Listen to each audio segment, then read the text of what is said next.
এই যাত্রার আরো খবর জানাতে ঢাকা বিমানবন্দর রেল স্টেশন থেকে সরাসরি যোগ দিচ্ছেন সহকর্মী সৌরভ আপ্পা। পাপ্পা, বেশ রাত হয়ে গেছে, এখন কেমন চিত্র দেখছেন রেল স্টেশনে? আর যাত্রীরা ট্রেনে ঠিকমতো উঠতে পারছেন কিনা, কোনো অভিযোগ আছে কিনা জানাবেন। ইশাত, এই মুহূর্তে বিমানবন্দর রেল স্টেশনে আমি এবং আপনি দেখছেন নিশ্চয়ই এই মাত্র লালমনি এক্সপ্রেস প্রবেশ করলো বিমানবন্দর রেল স্টেশনে, কমলাপুর রেল স্টেশন থেকে রওনা হয়ে। এবং মোটামুটি কিন্তু আমরা জানি যে এবারে কিন্তু শিডিউল বিপর্যয়ের ব্যাপারটি একদমই ঘটেনি এবং মোটামুটি কাছাকাছি সময়ে ট্রেনগুলো ছেড়ে যাচ্ছে নির্দিষ্ট গন্তব্যের উদ্দেশ্যে।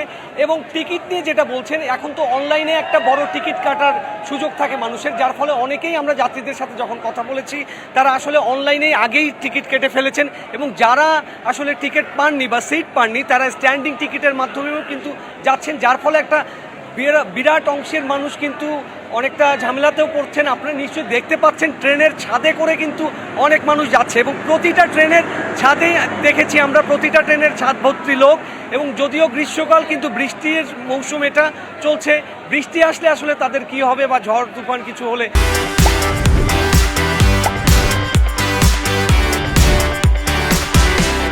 তাদের পরিণতি কী হবে তারা নিজেরাও জানেন না, তবুও তারা ঝুঁকি নিয়ে যাচ্ছেন নিজের জায়গায়, নিজের বাড়িতে। এবং পবিত্র ঈদুল আজহার যে কোরবানির যে ত্যাগের মহিমা, সেই মহিমায় পরিবারের সাথে অংশ নিতে তারা যাচ্ছেন। এবং সেই সাথে আপনি যেটা বলছিলেন যে যাত্রীদের ভোগান্তির ব্যাপারটা তো অবশ্যই হচ্ছে, কারণ যেহেতু বিরাট পরিমাণের একটি ভিড় তৈরি হয়েছে এবং অজস্র মানুষ একসাথে যাওয়ার চেষ্টা করছেন বাংলাদেশের নানান অঞ্চলে, যার ফলে ট্রেনে উঠতে গিয়ে কিন্তু বেগ পেতে হচ্ছে অনেককেই, কারণ দরজাতে প্রচণ্ড ভিড় থাকার ফলে যারা টিকিট আছেন এমন অনেকেও ঢুকতে পারছেন না। কিন্তু যেহেতু স্ট্যান্ডিং টিকিট প্রচুর বিক্রি হয়েছে এবং স্ট্যান্ডিং টিকিটের ক্ষেত্রে কিন্তু জরিমানা সহ তাদের একটা অতিরিক্ত চার্জ দিয়ে তাদের কিন্তু সেই টিকিটটা ক্রয় করতে হচ্ছে, তারপরেও মানুষ কিন্তু চেষ্টা করছেন এই বিড়ম্বনা সহ্য করে হলেও বাড়িতে যাওয়ার এবং নিজেদের পরিবার পরিজনের সাথে ঈদের আনন্দ ভাগাভাগি করে নেওয়ার।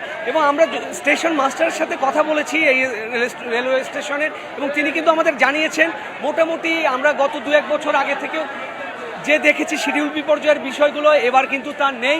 এবং তার পরিবর্তে আমরা দেখছি যে অনেকটাই ঠিক সময়েই ট্রেনগুলো ছেড়ে যাচ্ছে।